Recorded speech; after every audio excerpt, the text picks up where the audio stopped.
Welcome to Building the Future. I'm your host, Kevin Horick. You can check out the radio version of the show every Tuesdays and Thursdays at 2 p.m. Eastern on WDJY 99.1 in Atlanta. We also air on a podcasting network in Los Angeles called the 405 Media. There's a TV version of the show that airs on KMVT 15 in Silicon Valley at 8 p.m. Pacific on Tuesday nights.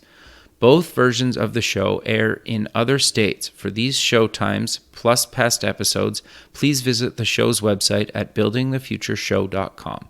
The music for the show is done by Electric Mantra. You can check him out at electricmantra.com. Conscious Company Media's World-Changing Women's Summit, hosted from February 20th to the 22nd at 1440 Multiversity outside of Santa Cruz, California, is a first-of-its-kind gathering for female professionals who work at or are interested in conscious and sustainable businesses. Top female CEOs, entrepreneurs, executives, investors, and thought leaders from around the world will gather for 3 days to connect and share wisdom, insights, and best practices for thriving while changing the world for the better through the power of business. If you're interested in joining or know someone who should attend, go to worldchangingwomensummit.com for more information. Welcome back to the show. Today we have David Mikkelson. He's the CEO at Snopes.com. David, welcome to the show. Oh, good morning. Thank you. Yeah, I'm excited to have you on the show. I think what you guys are doing is actually pretty timely with all the stuff that's going on in kind of the media right now. But maybe before we kind of get into that, let's get to know you a little bit better and start off with where you grew up. Okay. Well, I was born and grew up in, and until recently spent my whole life in the Southern California area. Okay. You know, kind of on the fringes of Los Angeles. I went to college in San Antonio, Texas, but other than that, up until I got married at the end of last year, I spent my whole life in California. Nice. No, that's cool, man. So you went to university in Texas. What did you take there and why? My major was computer science because that was what I was interested in at the time. That's kind of what led into what I do now is because after I graduated, I went to work at JPL, and then I ended up working for a very large computer company. Okay. So we were kind of connected to the internet before most people knew there was an internet. Participating in some of the text-based discussions about urban legends. That kind of became a hobby of mine, like researching and writing about them. So when the first graphical browser came out, kind of the real beginnings of the World Wide Web, I just started writing up little pieces about Disney-related legends, like is Walt Disney really frozen, and all sorts of things. Sure. Supposedly hidden in Disney movies, and started growing the site, adding new categories of urban legends, and then after a while, my former wife began contributing, and this was, so early on. I mean, before social media, before YouTube, before search engines, even Sure. The site just kind of quickly became the place where people started sending anything questionable they came across anywhere, to ask, is this true? And kind of took a left turn from what I had originally envisioned we would be doing. Sure.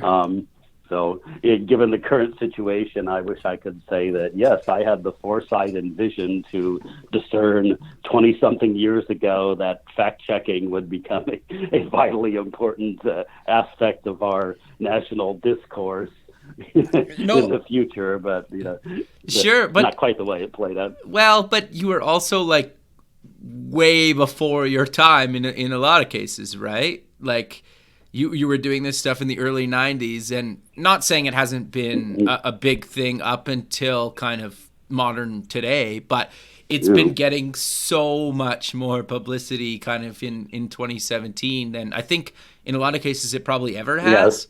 Yes. And so for people that haven't heard of the site, what exactly do you guys do? Like, you kind of covered it quickly, but what exactly do you guys kind of do? Yeah. Well, now we're described as a fact-checking site, one of a number of sites that fill that particular niche. We're somewhat unique in that we are the oldest fact-checking site on the internet, and unlike virtually all of the others, we don't focus exclusively on politics. Sure. We do a lot of politics now because that's the primary interest of the audience, but we've always tackled pretty much anything that people are asking about or questioning. Back in the early days before politics co-opted the internet, it was a lot of, is this computer virus warning real? Because a lot of them were hoaxes. Yep. And is this missing child, this plea to find this missing child, real or a hoax? And, after a while, the Photoshopped pictures became a thing, and, it all led to eventually politics kind of subsumed everything as the area of focus. Sure. And then with the recent election, there's the sort of the confluence of many people being dismayed with the results, with the implications or the accusations of foreign influence in the election, with a president, decrying standard journalism and other information he doesn't agree with as fake news. It's kind of fake news has taken over everything. Sure. No, totally. So how do you guys pick a topic? Do people submit it? Do you guys kind of see what's happening in kind of just culture? Or like, how do you guys kind of pick a topic and topics to cover? Well, in general, we cover whatever the most people are asking about or searching on. Okay. We don't make any judgments on our part whether it's important enough or whether it's too obvious or frivolous or what have you. It's just, if it's what people are looking for, we write about it. And we generally determine the topics, by aggregating a number of inputs. It's, what people are searching for when they come to our site in the search engine, what they're emailing us, what they're posting to our Facebook group, what people are posting about on Facebook and Twitter generally, what's trending in Google searches, what's popular on Reddit. We kind of synthesize all of those inputs to arrive at what most people are interested in at the moment. Sure. So that in itself is probably a large task, or do you automate a lot of that? Well, we're in the stages of automating. Okay, some of it is automated and some of it is still manual. I mean, there's been a big push in the industry, of course, and recently let's try and automate as much of fact checking as we can, and that effort kind of starts with let's automate the collection of data to figure out what we should be writing about in the first place. Sure. No, that's interesting. So you guys pick something to figure out if it's fake or not. How do you guys go about actually determining that? Yeah, we're frequently asked that, and it's kind of a tough question to give a general answer to, because we cover such a breadth of material that the techniques can vary widely. Okay. In many cases, it takes virtually no effort at all, because a lot of what's submitted to us is material that come from sites that churn out nothing but fabricated news. I see. So you spend half a minute determining the source, you already know it's false and don't really need to do any more work. Sure. Sure. Like if it comes from the onion.com, for example, I get that everything that comes is fake news, but yeah, in general, yes. So, I mean, other things, often it will be an issue of, did this particular prominent person say this particular thing? Then, of course, you go hunting down, through newspaper articles, transcripts of television programs, searching for a record of, did this person actually say this? Because pretty much anyone famous, it would have been noted. If they said something controversial or remarkable, it would have been noted in some way. Sure. So you either find if nobody took note of it, it probably didn't happen, and you often find that, well, they kind of said something like that, but it's been awfully distorted or paraphrased. Other things are just, standard kind of academic research, finding the appropriate statistic set and trawling through it to, analyze and arrive at an answer. Because a lot of what circulates now is what's often called memes, but it's basically text overlaid with graphics. Those are popular on social media, and there's a lot of them that posit all kinds of things about gun crime going up or down, or other statistics related issues. A lot of it is just, say, reading the text of a legislative bill and determining whether it says what people are claiming it says. Like, will the president's tax plan actually eliminate deductions for tuition at public schools but not private schools, or does it give greader benefits to owners of private jets, or whatever claims are being made. Sure. Okay. But I mean, it's all, there's no secret sauce, there's no magic formula. It's all really standard journalistic investigative research technique. Sure. But it also sounds like it can take a matter of minutes to probably hours to prove one way or the other. Is that fair to say, based on kind of the complexity or what the issue? Sure, or sometimes even days or weeks if you have to track particular people down to get information from them. One advantage that we have is that we've been doing this for so long that we kind of have the advantage of pattern matching, shall we say, that we've seen so many similar things pop up repeatedly over the last couple of decades that you develop an instinct for where did this come from? Is it likely true or not? Where do I look for this? Sure. And I'm assuming like even just doing something as like Google image search where the matching where you can you're like people put two photos together and one was taken decades ago and the one was recent and they mashed them together, stuff like that. I've seen where they're like, well, this one was taken like 40 years ago and this one was taken, I don't know, like 2 years ago, and like those, so that's interesting. So, no, go ahead. Sorry. And there's also, as I said, there's also kind of not just reverse image searching, but kind of contextual analysis. Like, it's not uncommon to see a video circulated claiming that it's a group of Muslims demonstrating in Dearborn, Michigan for the establishment of Sharia law. And if you look closely at the video, you see all the road signs and street signs and shop signs in the background are in French, say. Sure. So probably not from Dearborn, Michigan. Yeah, fair enough. Yeah, I think it's interesting how many people just like if they read something or they're told something, like believe it 100% without even kind of questioning it whether it's true or false, right? That always kind of fascinated me. Is there like how have like you've been doing this a long time, and I'm kind of curious to know for people listening and even myself, how do you kind of know or start to even think about like when you read something, you're told something, like whether it's true or not? Obviously if you go to your site, you could figure that out pretty quick. But if you're just reading stuff, like a lot of us use, RSS readers or Google News or some other kind of news app. Like, is there a way to kind of quickly distinguish, wow, this is probably not true, or it's partially true, or, because like I always joke that, with the internet, it's like if you read something online, it's true, and then if you read the complete opposite, it's also true. Just as like so it's usually like a weird gray area, right? So how do you distinguish that?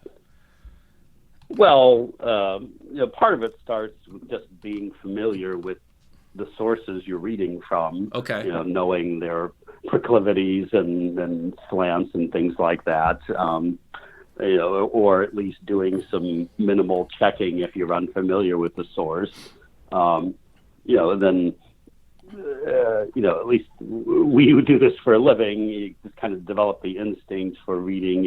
Is what's being presented actually being, presented as fact, where something is being referenced as a source? Sure. Something that's determinable, or is it really just someone expressing an opinion or pontificating about something? If they are citing something as a source for information, looking at that source and seeing, are they reflecting the information found there accurately? Are they cherry picking data and only presenting one side of an argument, which is a standard technique? Or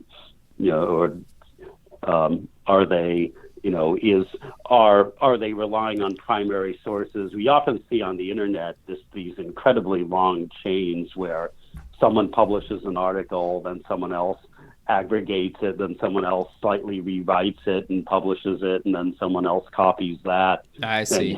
And you really have to trace things back to the beginning of the chain and look at what the one at the very beginning was saying and quoting.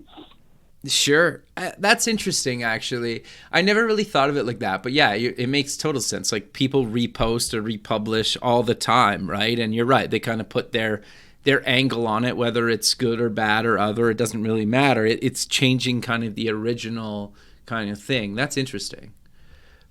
And it is often very misleading, because a site will put up a completely false or fabricated story, and then either coincidentally or by design, because a lot of fake news sites operate whole networks of sites. But this one false piece, quickly ends up on 20 other sites. So your, confused internet user who's unsure whether this is really true, plugs the headline into Google or something and immediately sees, oh my gosh, there are 20 sites that are all reporting this thing. It must be true. Sure. Which is far from the case often. Yeah, no, that's interesting. And the thing that I always... No, go ahead, sorry. And I was going to say, it's also another clue in the reverse case. If, you're reading on the internet something that would be of momentous importance, like, the president has resigned or been killed in a plane crash or something like that, you would be seeing that all over. You would not be seeing this on one person's obscure blog or something Sure. like that. So some of it's common sense, it sounds like, in some cases, yes. Right? Like, yeah, and we also have the problem with what's called satire. Sure. On one end, there is the issue that very well crafted satire sort of hews the line just between, believability and ridiculousness, by design, like much of what The Onion does. Sure. Just straddles that fine line. So, sure.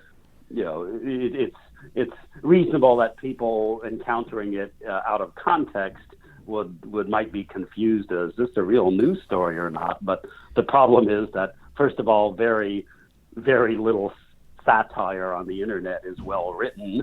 And Sure. in fact, most of it isn't really satire at all, that its creators call it that to avoid various legal issues, but it's not satire in any sense. It's not art. It's not funny. It's not making any point about, a social or political issue through the use of humor or exaggeration. It's just putting fake news out there for the express purpose of fooling people, who are gullible Sure. enough to believe it. That's not satire, So it's trolling. Sure, I guess, yeah, like that's like the ultimate trolling, right? Yeah, like, and to be fair, like I don't read the site like ever, but there's been times where you run across an article and you start reading it and you don't really realize, like, until maybe like maybe a paragraph or two in, and then you're like, oh, it came from them, okay, like haha, like you just kind of move on. But like, so I totally get like how some people could actually believe that sometimes, because at least for me, if something that's like a big deal, kind of maybe politically or something, I try to go read the version from kind of the left side and then go read the version from the right side and then kind of see the similarities and differences, because the same thing will be spun quite different depending on, the side of the political spectrum that you're on. Yes, and that's one of the difficulties is what we do is that everybody's looking for like a true rating or the facts. But the thing is, you can be 100% accurate and still be very misleading, as in you only present one side of an argument. I mean, imagine if, say, you were on trial and the prosecution got to present their case, but you weren't allowed to offer a defense. Sure. Well, even if everything the prosecution presented was true, the jury would be getting quite a different viewpoint about your guilt if you were actually allowed to explain some of those things and offer a defense. But if you can't, well, there's really only one conclusion people can come away with. So, it's not just about, is this true, or is this factual? It's also about, as I mentioned earlier, are you just cherry picking data and arguments, or actually presenting a rounded story? Sure. No, that's actually a really good point. You're right, because you basically need to present both sides. So how do you guys kind of go about doing that? Or is it just you don't really need to? It's kind of like, this is how it is, and here's kind of both sides, or how do you guys kind of do that?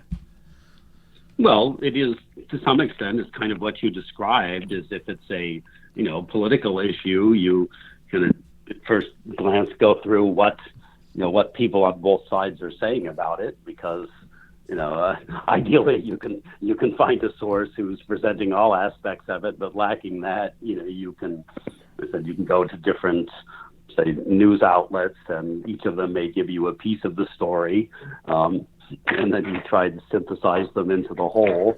Again, it's there's kind of this myth that there used to be a golden age of journalism when everybody was impartial and like Walter Cronkite presenting only facts and no opinion and no spin, but that never really existed.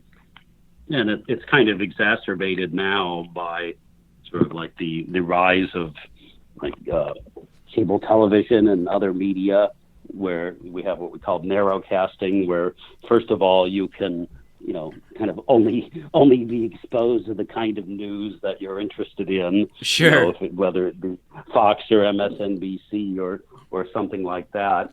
And I'm trying to remember what the second point was. No, that's good though. No, you're right though. That makes a lot of sense, because like I even have like family members that only watch kind of like one side of the political spectrum news, and you're like, then they're arguing with you, and you're like, well, if you don't spend the time to learn the other half of it, you can't really form an opinion. That's my opinion anyway, right? Like, have you kind of found that, or is it kind of really well, it's also kind of the other issue with what I was describing of the cable and other media is that also they're typically now 24/7 sure on the air, so really a very small percentage of what they're doing is actually reporting news, like any station like CNN or Fox or MSNBC. Maybe it's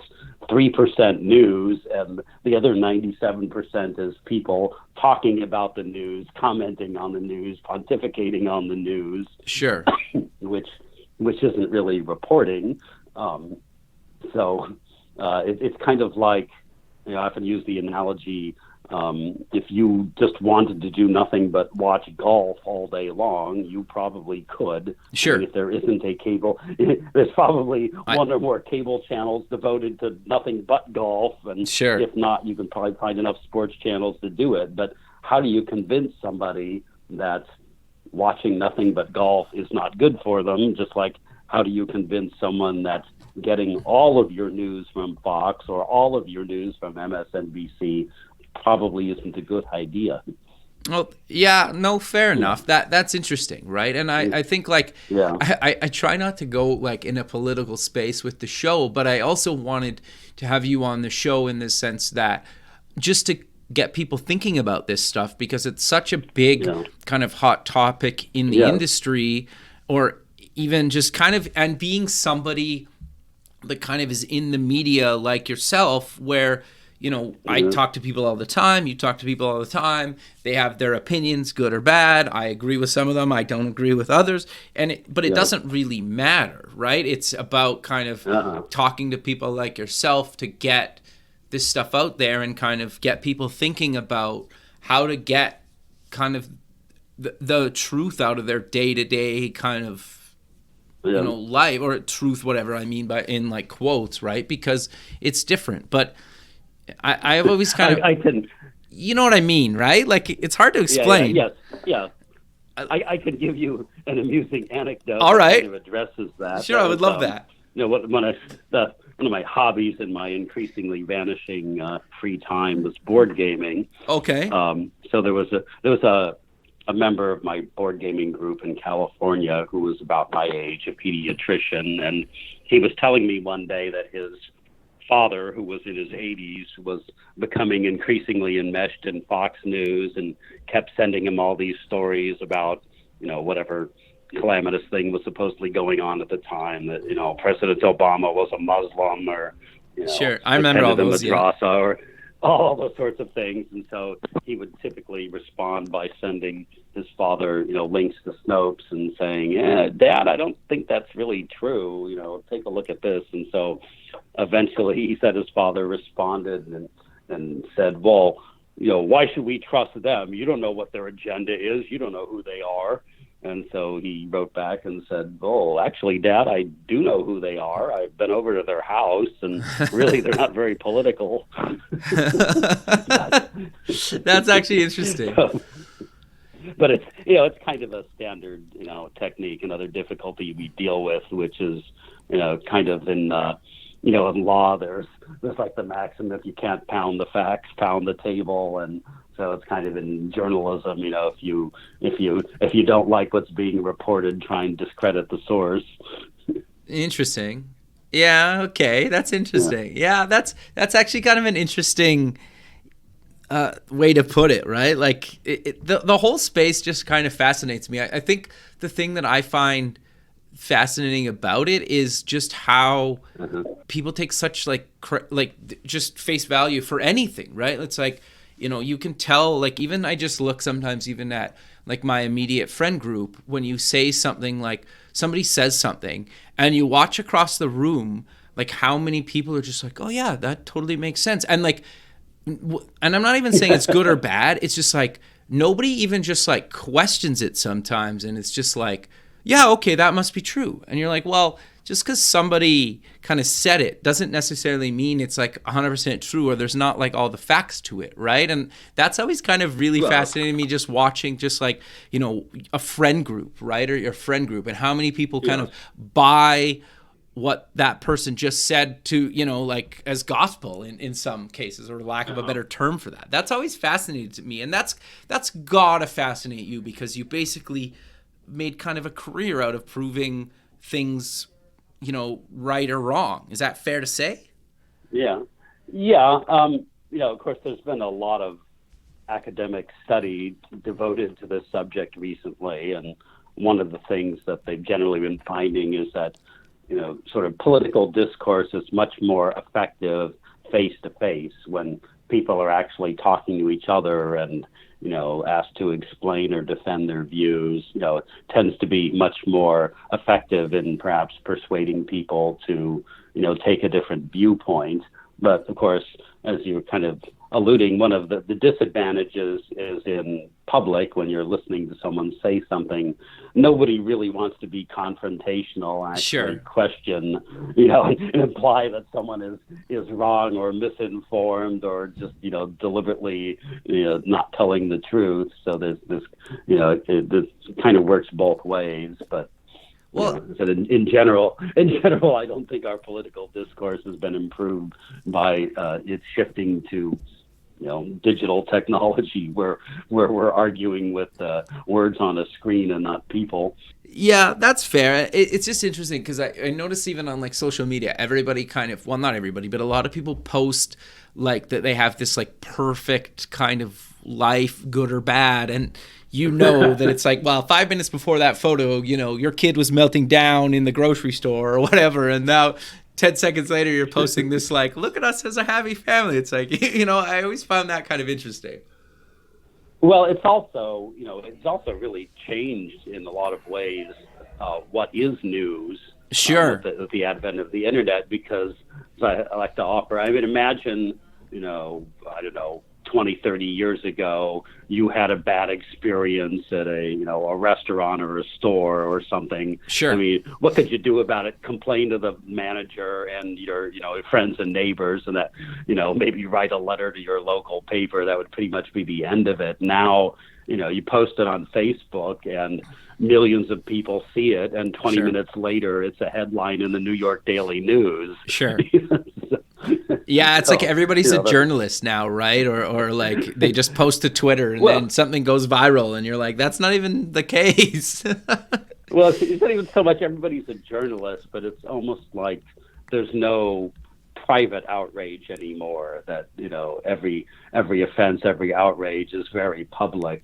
Sure. And and especially if you're getting your information through Facebook, which is true for many people, what you're seeing is a mixture of news articles and posts from your friends about what they ate or what they did or something bad that happened to them, and it kind of levels the playing field and make all of those things look to be of equal relevance and importance.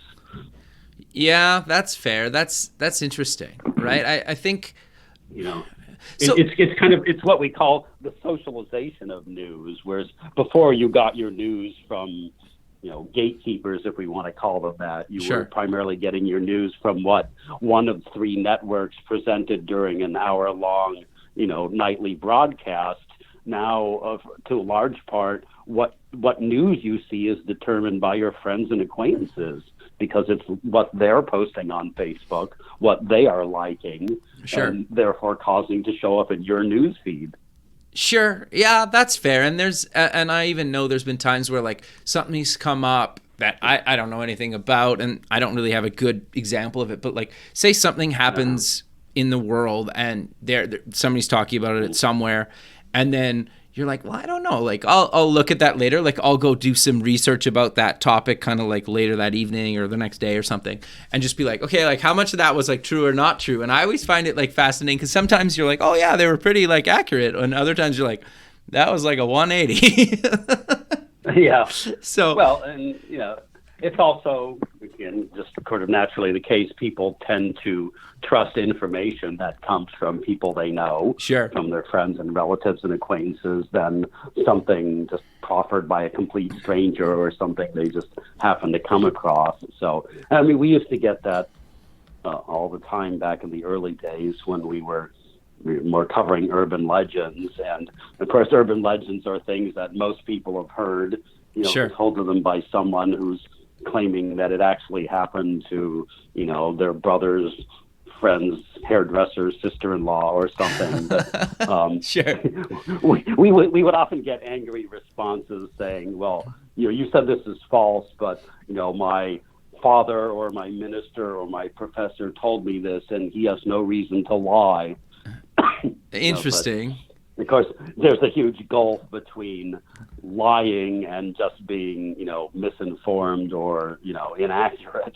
It's Sure. not like binary. You're telling the truth or you're lying. You can make good faith mistakes, but it kind of highlights that people are more willing to believe someone or trust someone they know than someone they don't, regardless of the quality or source of the information. Sure. No, that's interesting. So where do you think this whole kind of fake news kind of thing's going to go? Like, do you think it's going to be an ongoing kind of issue? Do you think it'll kind of sort itself out? Do you think people will kind of start actually doing their own research or go to sites like you guys that actually kind of spend the time to do this? Or where do you kind of see it going?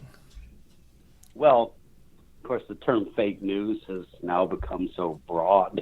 Sure, I guess it could be anything, really. The term fake news becomes so broad, it's kind of difficult to make any pronouncements about it because it encompasses so much. But Okay. in general, I think human efforts and technology will probably weed out the worst offenders, which is the people who are just pranksters and trolls and putting out fabricated information for profit. Some of the advertising agencies have already started, cutting them out of the advertising stream and Sure. therefore disincentivizing them.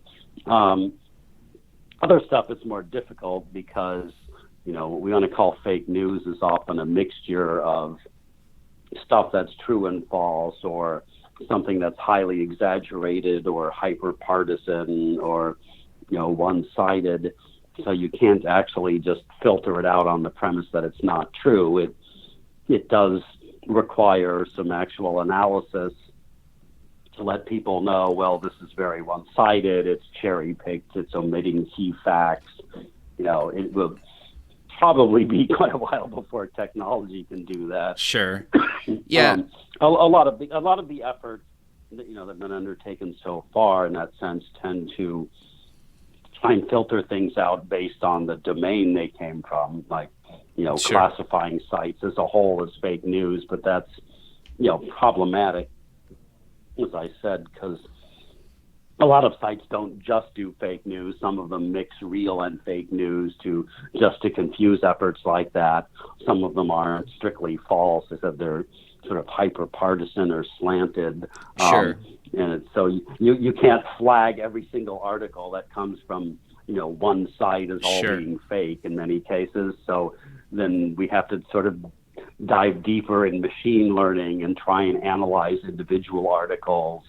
But probably the best we can do now is sort of analyze them based on tone, based on the language. You can often get a good idea from the language used in an article.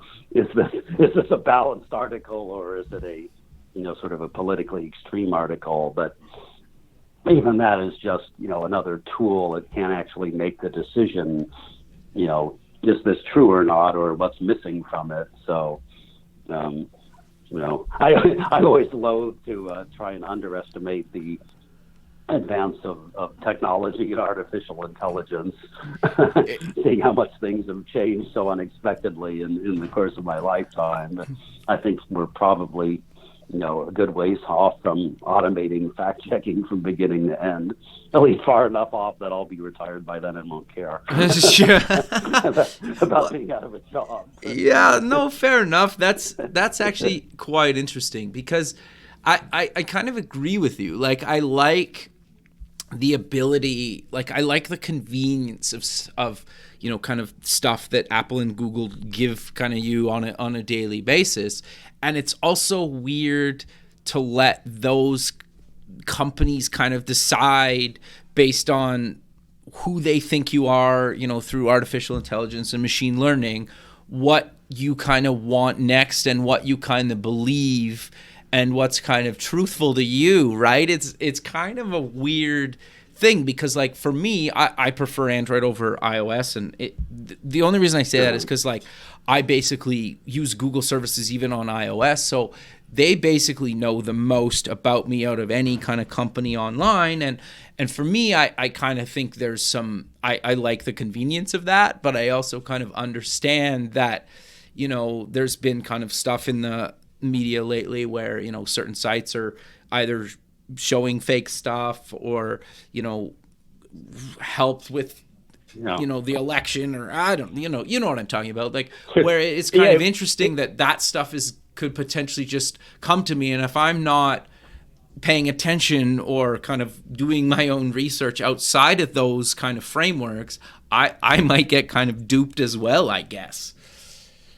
Well, it's kind of interesting, as an example, like just yesterday there was a news story about sort of Google downranking results from the RT.com website, which Yep. is Russia Today, Yep. state-sponsored media. That they would make their articles much less prominent in search results, and then it was like the top news story about that news was RT itself complaining about that, rather than more even-handed journalistic discussions of it.